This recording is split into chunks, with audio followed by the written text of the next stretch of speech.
On a rainy Monday in downtown, the elegant CEO Vivian Lancaster mocked a shabby man lingering at the register, accusing him of holding up her schedule and pretending to afford luxury. He simply thanked the barista and sipped black coffee from a chipped cup, drawing giggles from two interns nearby. Vivian smirked until the manager burst out, bowed deeply, and addressed the stranger as Mr. Prostice, Henry Bennett, owner of Sterling Café and the hospitality group. Phones lifted, conversation died. Vivian's confidence cracked like porcelain under thunder. The morning had begun like every other Monday in the financial district.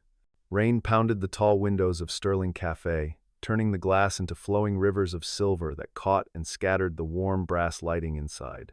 The café was designed as a temple to modern luxury granite counters, polished to mirrors, leather booths in rich caramel tones, Edison bulbs dangling from wrought iron chains that cast amber pools across marble floors.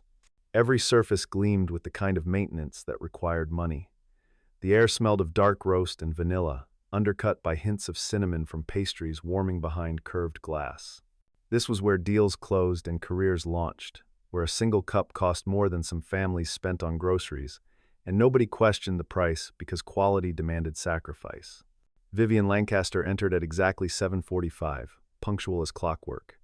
Her platinum blonde hair fell in deliberate waves over a crimson dress that fit like armor, every seam tailored to project power. At 34, she carried herself with the precision of someone who'd fought for every inch of territory. The youngest CEO in Sterling Hospitality's catering division, revenue up 12% under her leadership, operational efficiency at 97%. She wore her achievements like jewelry, visible to anyone who knew how to look.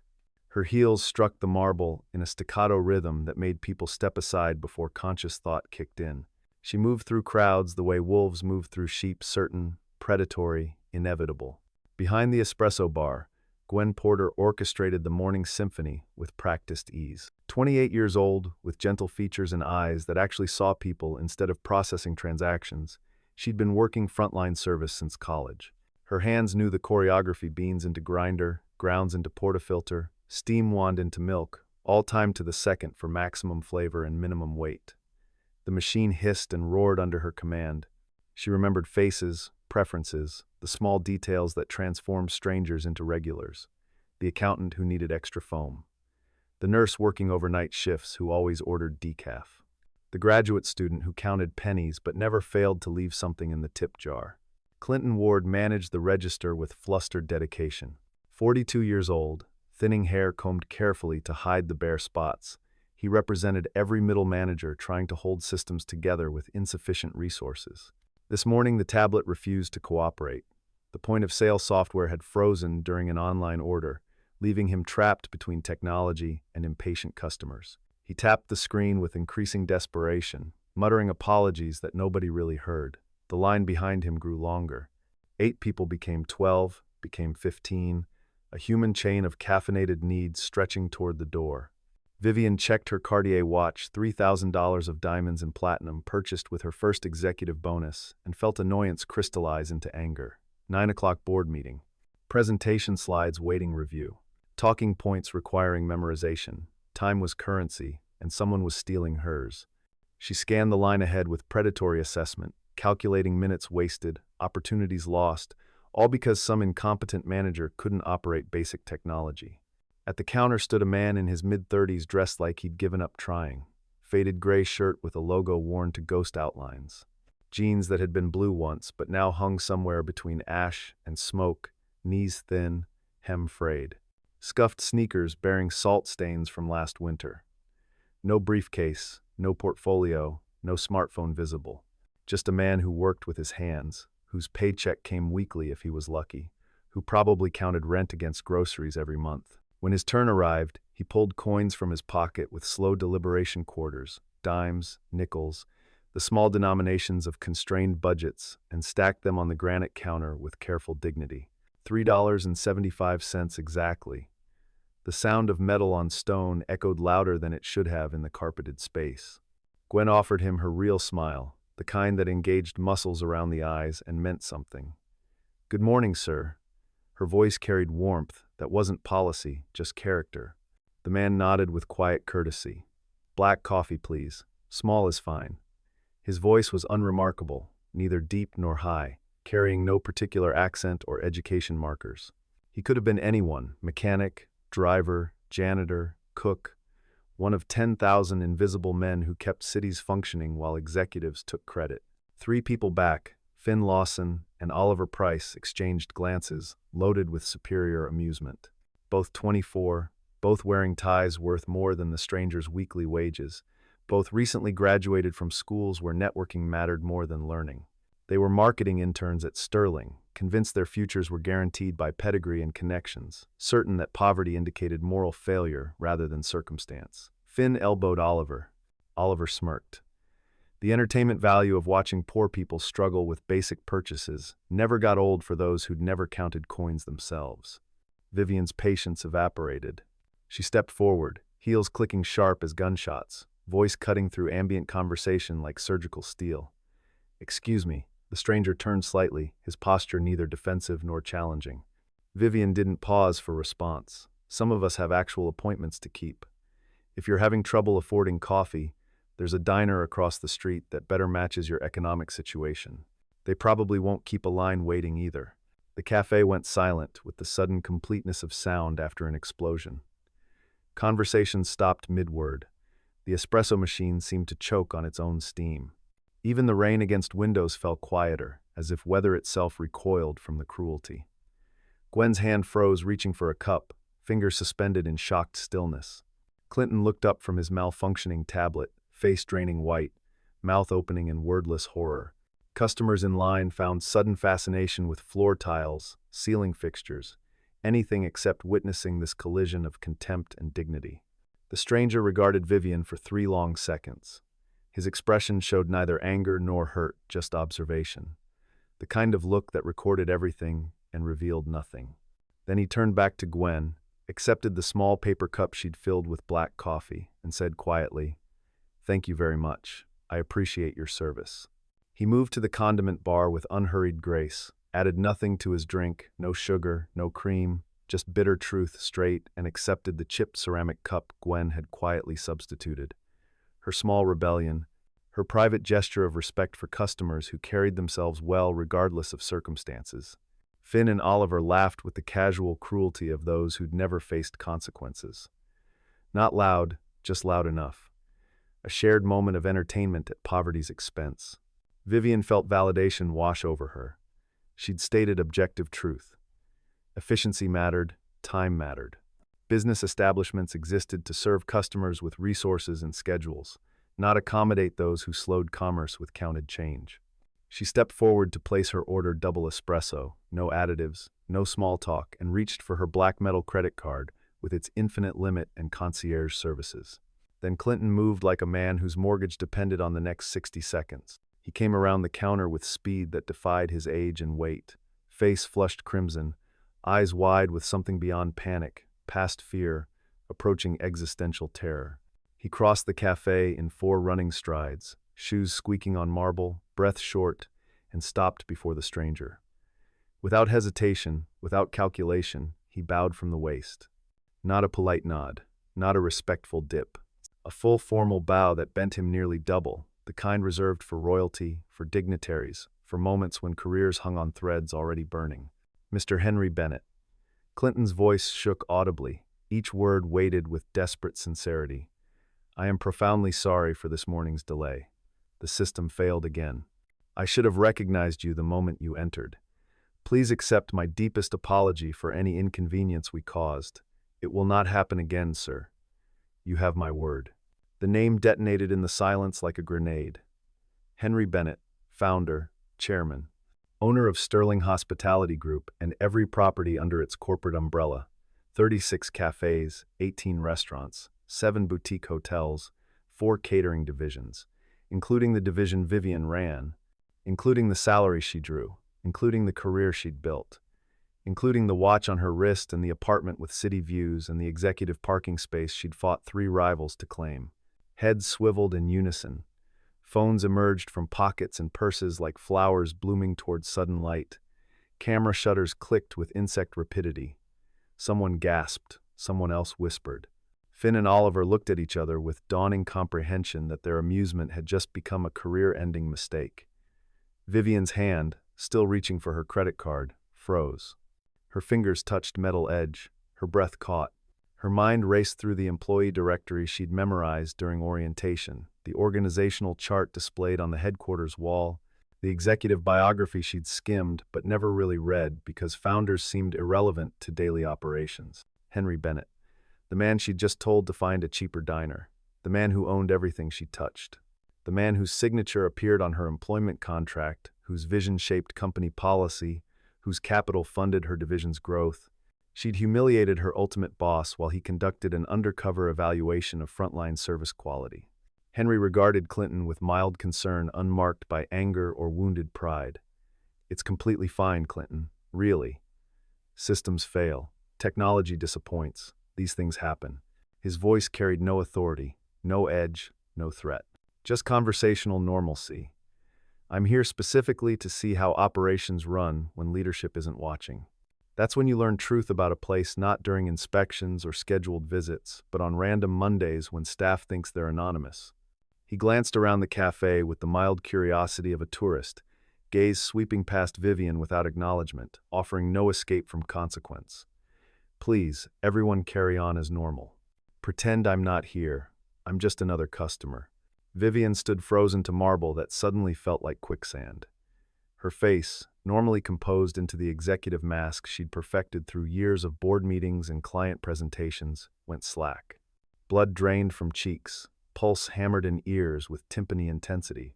Around her, documentation of disaster multiplied, phones, recording video, fingers typing messages, the viral moment capturing itself in real time for permanent internet archive. Henry took another deliberate sip of his coffee, slow, appreciative, as if he had infinite time and nowhere more important than this moment, nodded to Gwen with genuine warmth that suggested history between them, and walked toward the exit. He did not look back, did not offer Vivian a chance to apologize or explain or beg forgiveness. Just left with quiet dignity, door closing behind him with soft pneumatic finality, rain swallowing his silhouette like morning fog, absorbing ghosts. Vivian's hands trembled. She turned without ordering, without meeting anyone's eyes, and walked into the downpour. Rain soaked through her crimson dress within 10 seconds, turning expensive fabric into cold weight against skin. Designer heels filled with water, leather ruined, each step producing humiliating squelching sounds. She didn't notice, didn't care. Her mind played the scene on infinite loop, each repetition adding new layers of mortification. The coins counting, her words cutting, the bow revealing, the name destroying. She'd just publicly humiliated the most powerful person in her professional universe. Her phone buzzed, angry as a trapped wasp. Email notification. She fumbled it from her purse with shaking fingers, rain spotting the screen. Subject line read like a death sentence. Emergency meeting. Headquarters. 10 a.m. Attendance mandatory. Sender, Elias Grant, Chief Operating Officer. Timestamp. 7:52.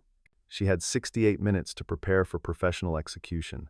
Sterling Hospitality headquarters rose 12 stories of glass and brushed steel in the financial district's heart, architecture designed to inspire and intimidate equally.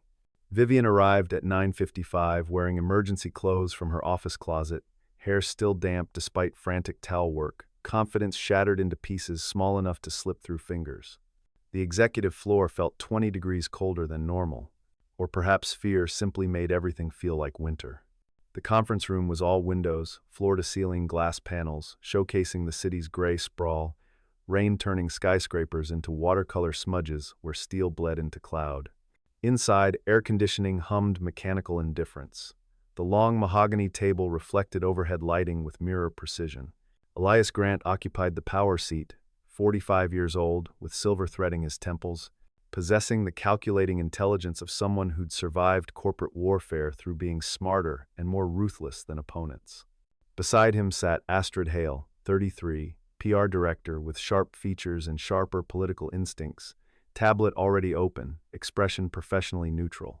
Vivian took her designated seat 3 chairs from power, folded her hands on polished wood to stop their shaking, waited in silence heavy as stones.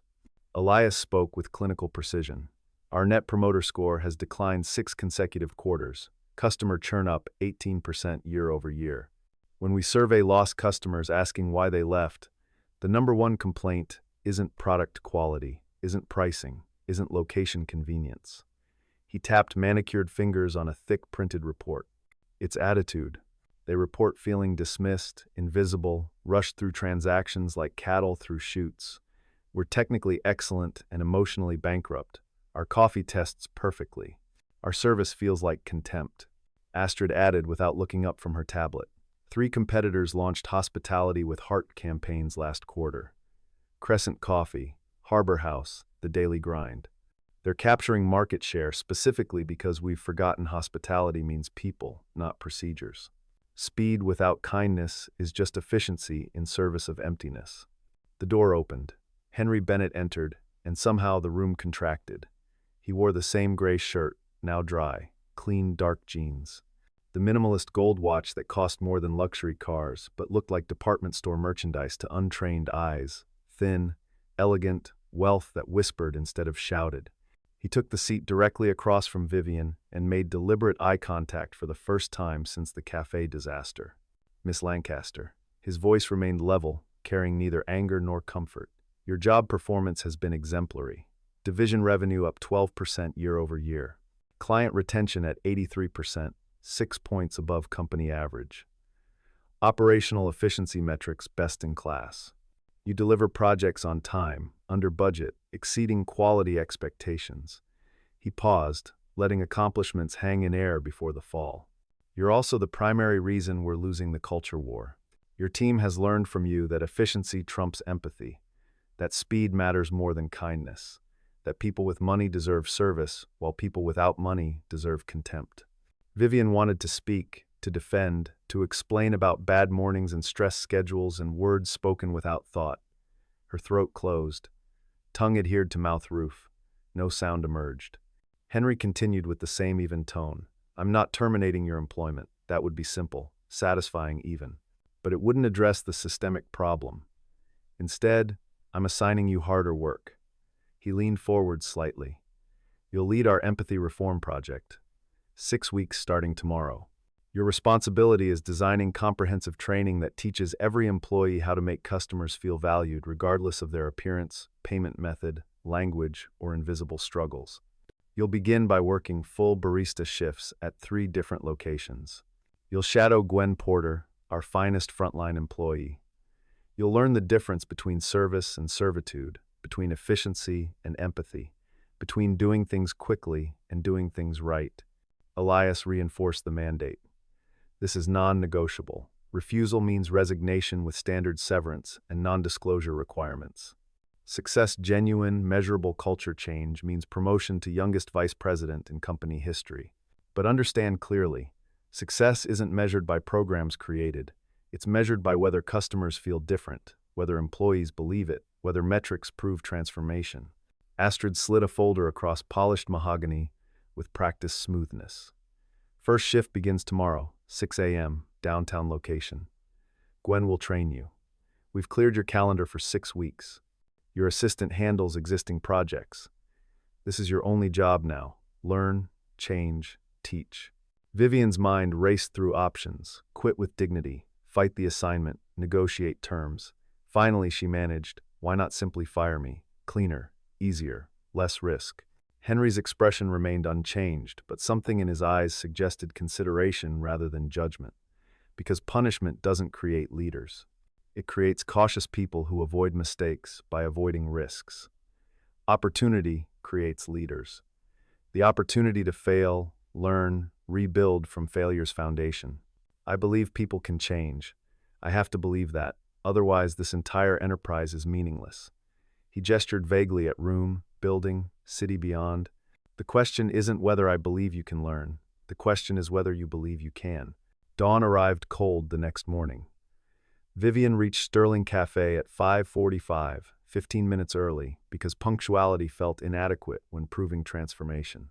She wore the company polo, navy blue with gold Sterling logo, embroidered over her heart and department store black slacks, because designer clothes felt obscene for this work. Hair pulled back in simple ponytail. Minimal makeup. $20 digital watch replacing the Cartier that stayed home like shameful evidence. Gwen greeted her with professional warmth calibrated perfectly between patronizing and cold. First rule: every customer gets genuine eye contact within 3 seconds of approaching counter. Not a glance.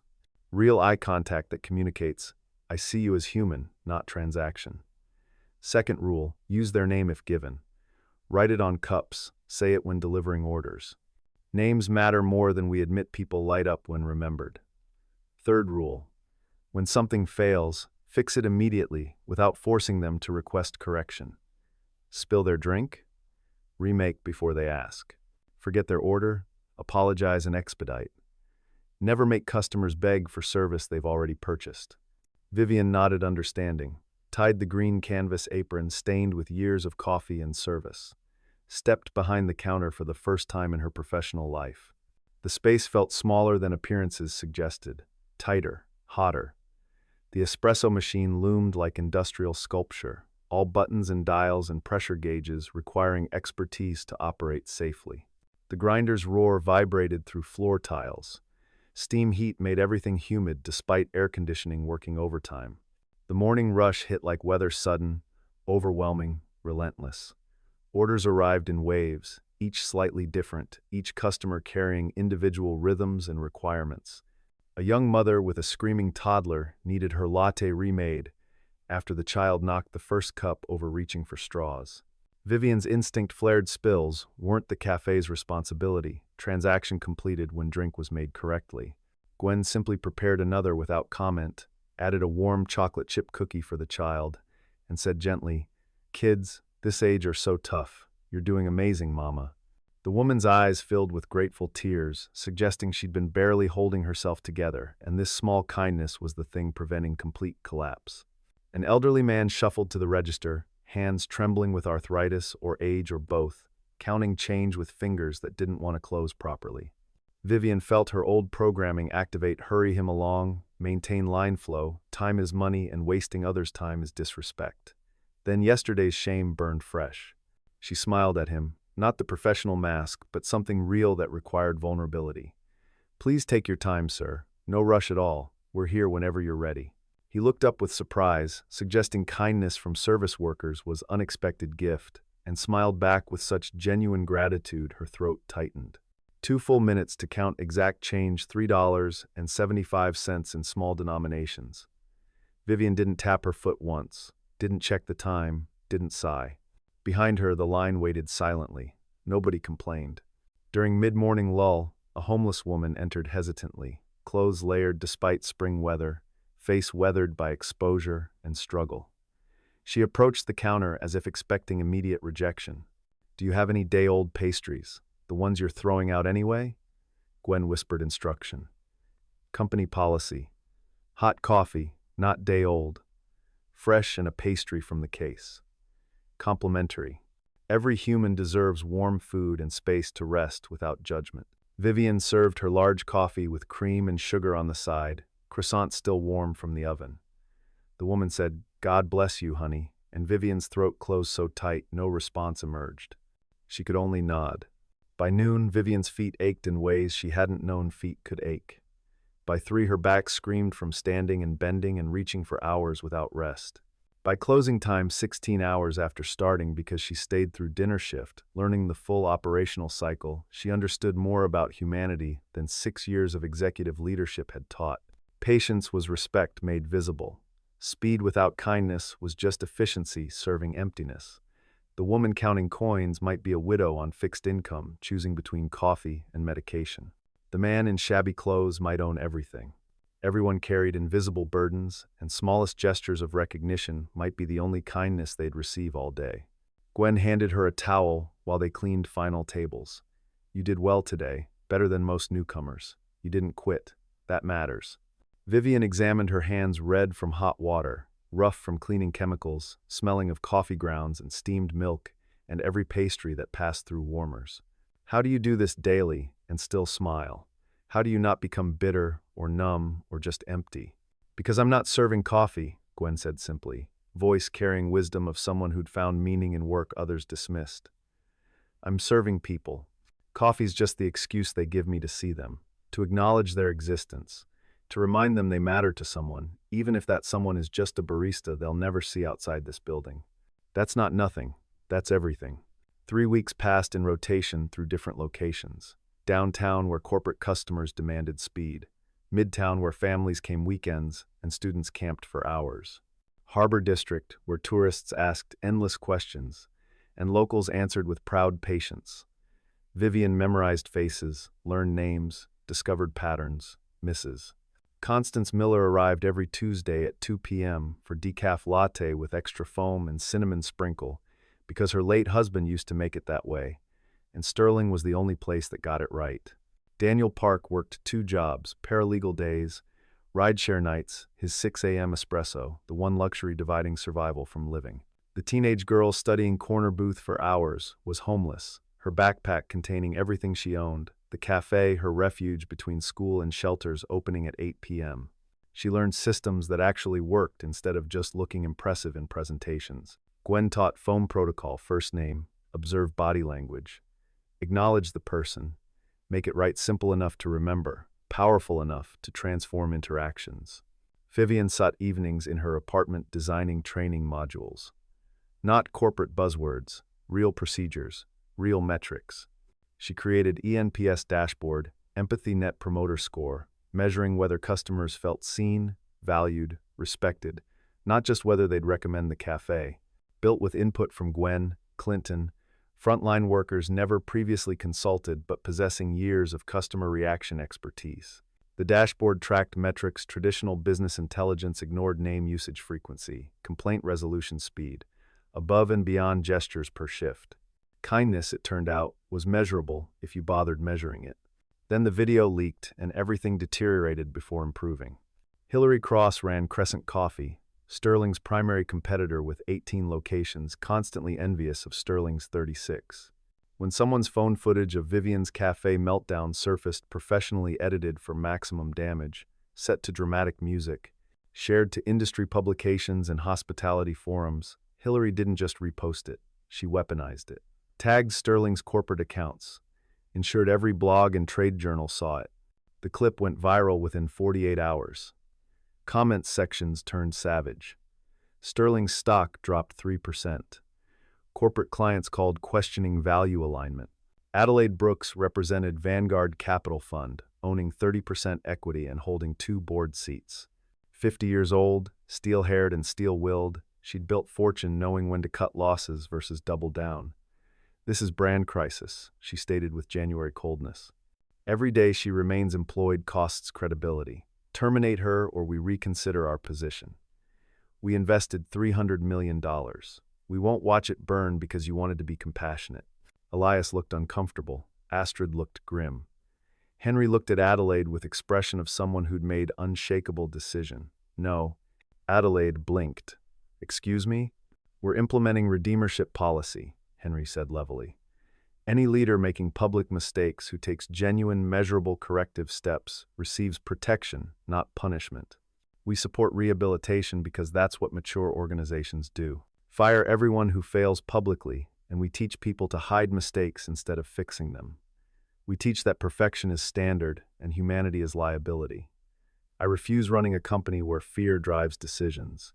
He leaned forward. If you prefer investing in companies that discard people when inconvenient, there's the door. I'll buy out your position at fair market value, but I won't sacrifice her to satisfy mob justice. Astrid spoke with careful calculation. We're scheduling a press conference. 2 days. Vivian speaks. No script, no teleprompter, no corporate-approved talking points. Just honesty. She explains what happened, what she's learned, what we're implementing to prevent recurrence. We let her be human. We let her demonstrate change. That's worth more than termination. The press conference occupied a deliberately intimate room rather than corporate grandeur. Vivian sat on a simple stool under soft lighting designed for approachability, not polish. Wore the same navy polo from barista training, slightly wrinkled. No jewelry except basic watch. Minimal makeup. She looked directly into camera lens and breathed through 15 seconds of silence, existing in discomfort. My name is Vivian Lancaster, she began. 6 weeks ago, I humiliated a man in one of our cafes because I judged his worth by his wallet, by his clothing, by his payment method, by how long he took. I treated him like obstacle instead of person. I was completely, inexcusably wrong. No tears, no theatrical emotion, just fact. I've spent the past month working barista shifts learning what hospitality actually means. Here's what I learned. It's not about speed. It's about seeing people, remembering names, understanding that everyone walking through our doors fights battles we know nothing about, and our job is making their day slightly less difficult. She outlined specific plans, ENPS tracking at every location, mandatory empathy training with real scenarios and practice and feedback, not just videos to click through, mystery shopper programs evaluating emotional intelligence over order accuracy, funds at each location to provide complimentary food for anyone needing it without questions or means testing. She included timelines, numbers, accountability measures, no deflection, no excuses, no blame on stress or circumstances, complete ownership. Media reaction mixed. Some praised the approach, others called it performative theater. But customer reaction shifted. People shared their own stories, responding times they'd been judged, times they'd received unexpected kindness, times a barista remembered their name and made them feel less alone. Video emerged of Gwen helping an elderly customer who'd fallen, sitting with him until family arrived, bringing water and ice and refusing to let him feel embarrassed. Another showed Clinton staying late helping a family whose car broke down, calling tow service and making hot chocolate for their children while they waited. Narrative changed from cruel CEO to company caring about growth. Not everyone convinced, but enough willing to watch and wait. 2 weeks post-press conference, Vivian returned to Sterling Café after closing. She'd asked Henry to meet her there. He arrived, 9:15, simple sedan instead of executive vehicles, and found her wiping tables. He poured 2 coffees from Gwen's leftover carafe the good reserve blend staff kept for themselves. They sat in the corner booth, lights dimmed to warm glow, city outside reduced to color streaks through rain-soaked glass. Silence held for long moment. My mother cleaned hotel rooms, Henry said finally. Never shared in board meetings or interviews or corporate biographies. Grand Excelsior downtown, 23 years. Every night she'd come home exhausted, back aching, hands red from chemicals, and tell me about guests. Not their wealth or tips or behavior. Their stories. Honeymooners thanking her for making their room special. Widowed businessman needing extra tissues. Family with sick daughter requiring quiet. She said hospitality wasn't thread count or turn-down service. It was making people feel they mattered, even briefly. That someone cared about their comfort, their peace, their small happiness. Vivian wrapped hands around her cup, feeling warmth seep into palms. I grew up poor. Government cheese, thrift store clothes, school lunches marking you as different. I swore I'd never feel that powerless again. Never be the person counting coins while others waited impatiently. So I built armor from success, degrees, titles, money, the watch, the clothes, the apartment with views. Somewhere along the way, I forgot that other people in line weren't enemies. They were just people, fighting their own fights, building their own armor, counting their own coins. Henry looked at her across the table, not as chairman evaluating CEO, not as boss judging employee rehabilitation, just as one human seeing another with armor cracked and real face showing. You're not the same person who walked into this cafe 6 weeks ago. No, Vivian said quietly, I'm not. And I don't like who I was. I was good at my job, bad at being human. Most people never realize that gap, Henry replied. Never look in mirrors and see the distance between who they are and who they want to be. Seeing it means you can close it. Foam protocol rolled out across all locations over 4 weeks. Vivian and Gwen co-wrote standard operating procedures, trading drafts and revisions, field testing every step in actual service chaos rather than planning document clarity. Every employee received 8 paid training hours, not squeezed into existing shifts. First hour was just listening to recordings where customers felt dismissed, to frontline worker stories about wanting to help but policies preventing it, to feedback about tiny moments feeling invisible or seen. No PowerPoint slides, no corporate speak, just human voices sharing human experiences. Clinton became mentor running practice scenarios, angry customers, confused tourists, regulars having bad days, homeless people requesting help. Each scenario followed by group discussion. What worked, what didn't, what felt authentic versus performative.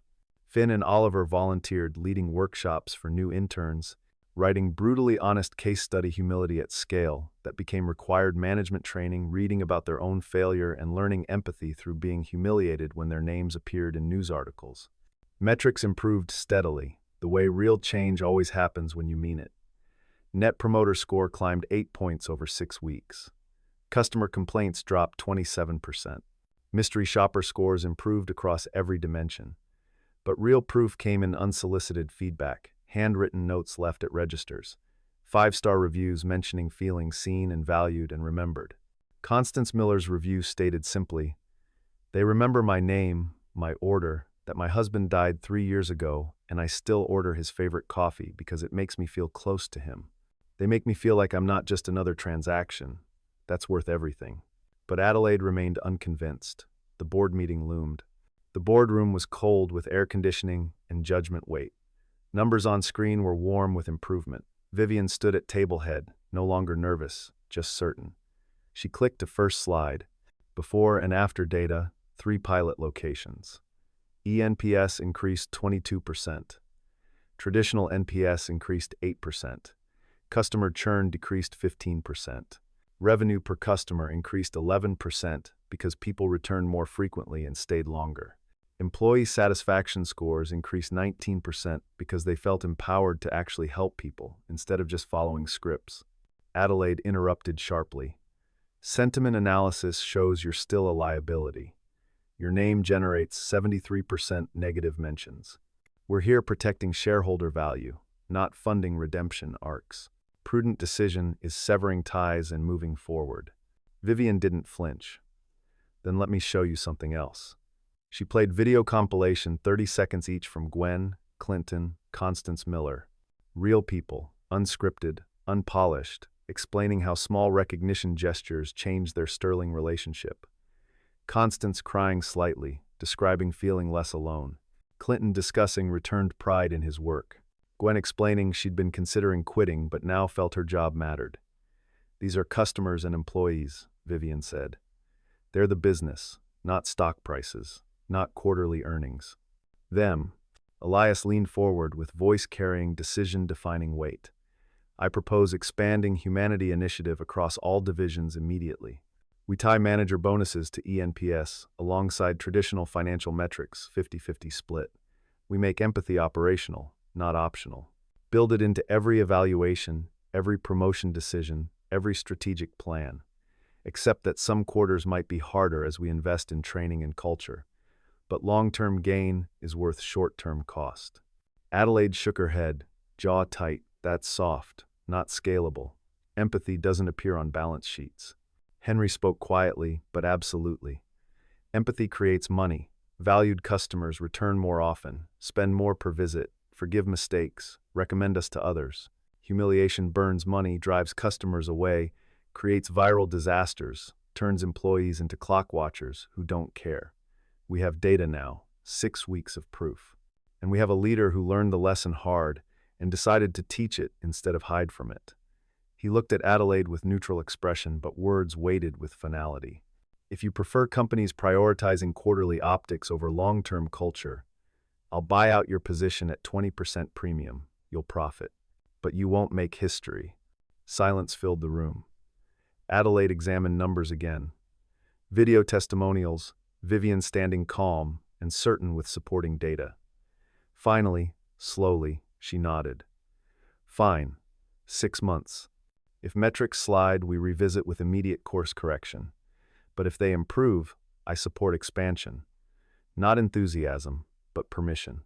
Elias called formal vote. Motion passed unanimously. 6 weeks later, Sterling hosted company-wide event launching Humanity Initiative system-wide. Employees from every location gathered in headquarters, atrium baristas and managers, cooks and cleaners, executives and interns. Vivian stood on small stage under warm lighting and told unpolished truth. 6 months ago, I stood in this building and judged a man by his clothes. stood in our cafe and decided someone's time was worth less than mine because they counted coins while I carried credit cards. I was wrong. Not slightly wrong. Wrong in ways that exposed something broken in how I saw the world. She paused. Here's what I learned working barista shifts for 6 weeks. The right order matters, but the right eye contact matters more. Speed is good, but kindness is better. And if we can't treat people with dignity, regardless of appearance or payment method, we're not in hospitality business. We're just in transaction business.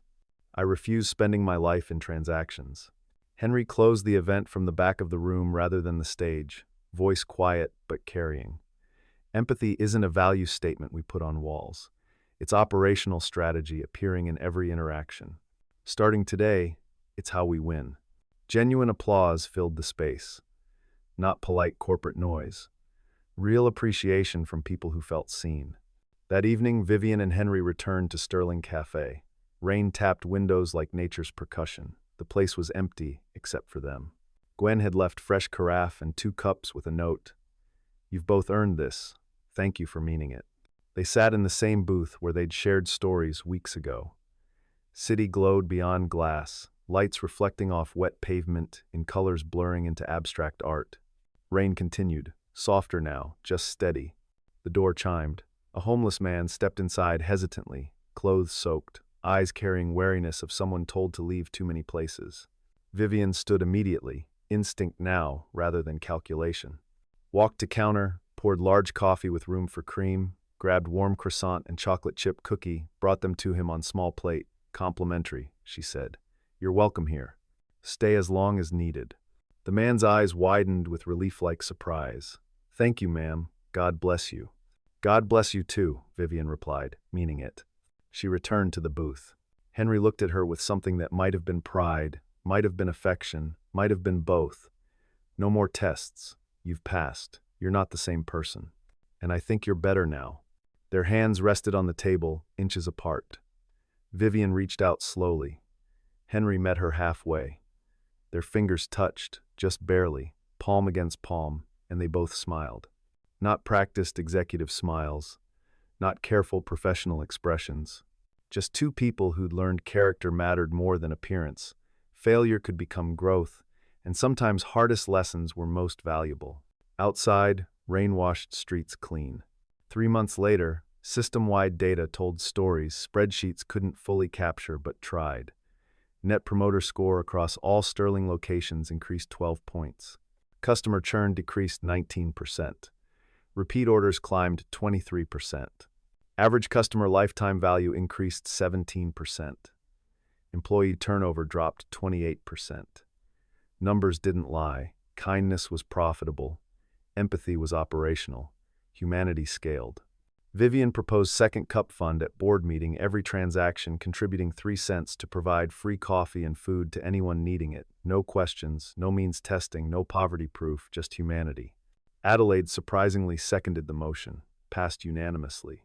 Within 6 months, the fund served 8,000 people across all locations.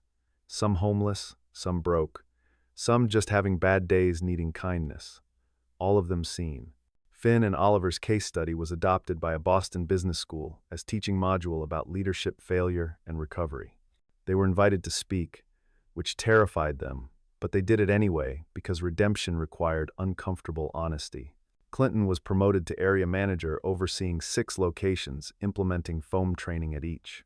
Gwen became company training lead, traveling between cities, teaching frontline workers their work mattered, kindness was a skill. They had permission to be human. Her salary tripled. She cried when they told her. Vivian and Henry co-owned a pilot cafe, functioning as living laboratory for culture. They tested new protocols there, trained future leaders. Held quarterly empathy reviews where employees shared stories of moments they'd made someone feel seen. They proved empathy could scale if you measured it, rewarded it, and meant it. On a rainy Monday morning, exactly 6 months after everything began, Vivian stood at the pilot cafe window. Glass reflected her image and Henry's side by side. He stood behind her close enough to feel his warmth and placed 2 cups of coffee on the counter, black for her now. She'd learned to appreciate it straight and honest. Cream and sugar for him, because he'd never pretended to be tough. Same spot where it started, he said. different people standing here. Vivian turned to face him. Outside, rain continued falling, washing the city clean one drop at a time, the same way change happens small, steady, cumulative. Inside, the cafe hummed with sound of people being seen, conversations at tables, baristas calling names with genuine warmth. She looked at Henry, this quiet man who'd turned her worst moment into her best growth, who'd given her permission to fail and change and become someone better. "Thank you," she said, "for not giving up on me when giving up would have been easier." "Thank you," he replied, "for not giving up on yourself when that would have been easier." They returned to work, together, building something that mattered more than profit, though profit came anyway. Building a company where people felt valued, where empathy was operational excellence, where the person counting coins and the person running the company both deserved dignity. Outside, the rain continued. Inside, the coffee stayed warm. And somewhere in the space between punishment and redemption, a better version of leadership took root and grew.